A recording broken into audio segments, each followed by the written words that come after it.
guys, welcome back to my channel.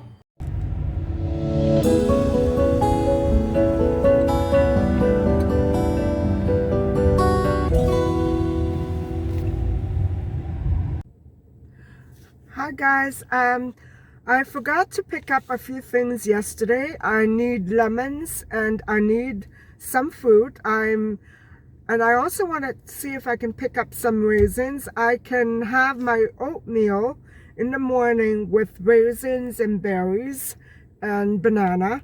So I'm going to see if I can pick up a few fruit and lemons.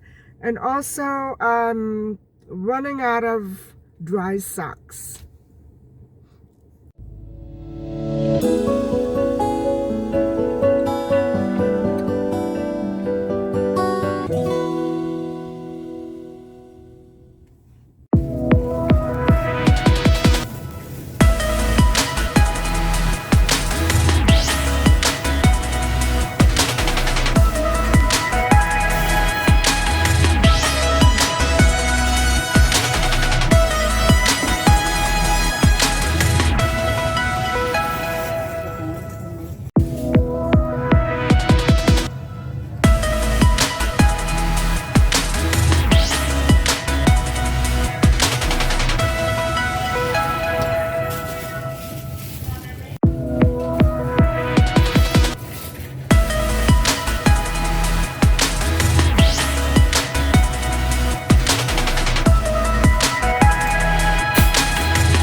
Hi guys, welcome back to my channel.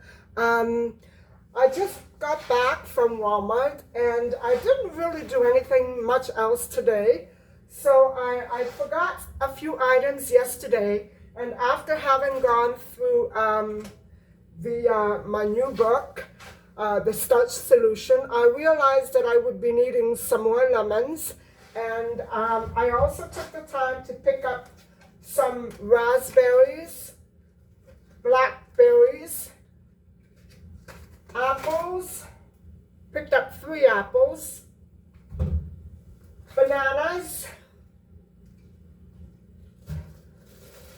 a loaf of multigrain bread, cranberries, raisins, and dates. And so, okra. And I'm not too crazy about this stuff, but I think it's going to grow on me. I got some oat milk for the mornings. And so, guys, all that came to about $33.15. And so, these are mostly for the mornings because I'm going to put them in my oatmeal with some banana and berries, and hopefully it'll be okay. I'm not that great on oatmeal. So the recipe, I'm not going to follow it to a T. It's oatmeal, water or milk, oat milk or cashew milk, and cranberries. You can put in some raisins and cranberries. And you can also put in some pitted dates and banana. And I'll probably add in a few of the berries and blend it all together. You can actually prepare it the night before as well, but I don't know, I kind of can't wait, you know. It also calls for about 12 slices of bread on your starch days. I'm not going to be able to manage that one. Anyway, I'm sure those are just suggested servings, and I'm still going through the book, so bear with me. But all in all, it's sounding pretty good to me. So anyway, guys, let me just clear this stuff off, and I'll be back a little bit later.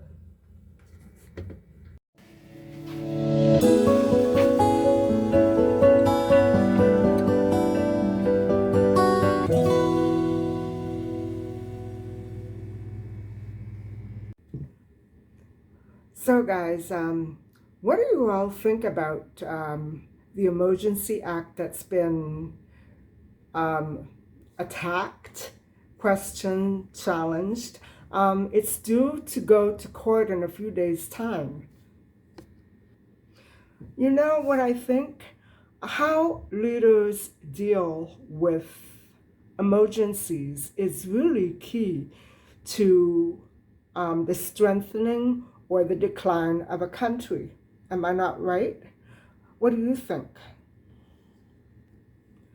As for the Emergencies Act, a judge is due to look at this case in court in a few days' time. And I only hope that the judge gives a lot more consideration to the case than police and political leaders gave to the safety of citizens. And you know, that really, last winter, that was a real fiasco. The utmost importance should have been safety, overall public safety. That was not ever met. That was not ever, you know, it was, oh my God, it was a fiasco.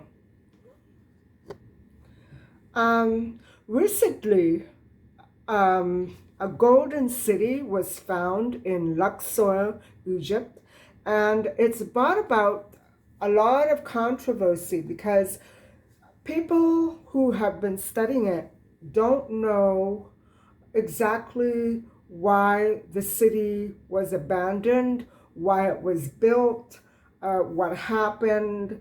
And so I think it could give us a lot of clues as to how leaders should or should not rule. And I'm not being critical here because I know it's not easy. It can't be easy when you have a whole country that's being invaded or, you know, that is rebelling against you. It can't be easy. For example, Amenhotep IV inherited a royal metropolis from his father after his father passed away during the 18th dynasty of Egypt. That would have been in 1353 BCE. And for 17 years, Amenhotep IV, or Akhenaten, ruled in a completely adverse way than from his father had ruled. And I'm wondering just why that was. So why did Amenhotep IV turn his back on his father's legacy? And, you know, the first thing that comes to my mind is, you know, it must have been the corruption. It must have been corruption and money and greed. And maybe he had seen too much of that in his childhood and he wanted it to stop. Maybe he thought that his father was too caught up in all of the turmoil and never took the time to stop and stand still and just think about what he was really actually trying to do. And so Amenhotep IV eventually created this completely different religious system where the traditional pantheon of diverse gods was obliterated, and all the focus was turned toward the one god who was called Aten, or the sun. And so the entire country was to worship one god only. That was different. And so I guess what I'm trying to say, guys, is that Amenhotep IV chose to retreat in his own way. He chose to expand culturally, and he continued the architectural campaign of expansion that his father had begun at Luxor. And he also moved the administrative seat from Thebes to the new place, which was then called, oh my goodness, Akhetaten, and it's now known as Amarna. And so this is part of what was excavated very recently. And so people are still stunned as to exactly why it was suddenly completely abandoned and deserted. And so it would be that Amenhotep IV struck the final blow to the Theban priests, who were administrators at the time, and he took all that money and power away from them. And so even though he had chosen to retreat and move the capital of Egypt from Thebes to Amarna, or Akhetaten, it was still not a very humanitarian process for the priests to take in. And so those priests, it's been alleged that those priests got their revenge when they murdered the entire royal family and obliterated all signs of Amenhotep IV, Nefertiti, the princes, the princesses, and everything was gone. Everything was gone. Later on in the Egyptian Empire, that would be around 1500 BCE, Thutmose II chose to look at his invaders, and he chose to attack. I believe that the Egyptian rulers were not ruthless, not as ruthless as some of them were made out to be. I think they always approached the situation in a very humanitarian way. And so it must have been how we did it, because after after the victory over these invaders, they were now faced with another crisis as how do we proceed now that we're at peace within our own country? We don't have this problem of invaders anymore. So how do we proceed? Do we, launch other campaigns? Do we focus on trade? Do we focus on culture? What do we do? So one of the reasons why Thutmose II was successful was not only that he tried to approach the situation in a very humanitarian way. Also, there was not a lot of other conflicting royal powers that were predominant in the region at that time. So he was able to move forward, and when he moved towards Syria, he was able to talk them into a treaty, and so they weren't attacked. And so eventually, even the Asian princes were surrendering their weapons. But guys, what do you do when the rebellious people are actually people of your own country? What do you do when you've made mistakes, when violence has broken out so many times in so many different ways all over the region, and there doesn't seem to be much of a solution anywhere nearby? So what do you do? What is this Emergencies Act actually going to accomplish? Given that all of our safety, all of our citizens' safety was put at risk for the sake of an event, a staged event, I would really, have to question. And it's not even just a matter of emergency or safety. It's doing things logically and in an efficient, logical way, not the way that it was done before. Um, again, it's not to criticize anybody, but how much of that chaos went into the pockets of politicians? Mamma mia! How much of that effort went into preserving the safety, the public safety of our citizens? Zilch.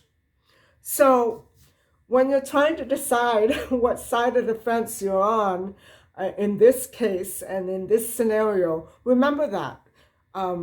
Remember that sometimes the guys at the top, and I know there's more than one, they're not the ones that should be at the top. Maybe it's time for them to take a step back and, think about what they're actually trying to accomplish. If they want to get rich quick, I think it's too late for that. You need to have the people trust you in order for them to give you that kind of support. I think many institutions have broken down our trust, and it's going to be hard to get it back, but I think we can get it back. I think we can. Anyway, guys, I'm done talking here. Let me know what you think in the comments below. Thank you very much for watching, and please don't forget to like and subscribe. Bye for now.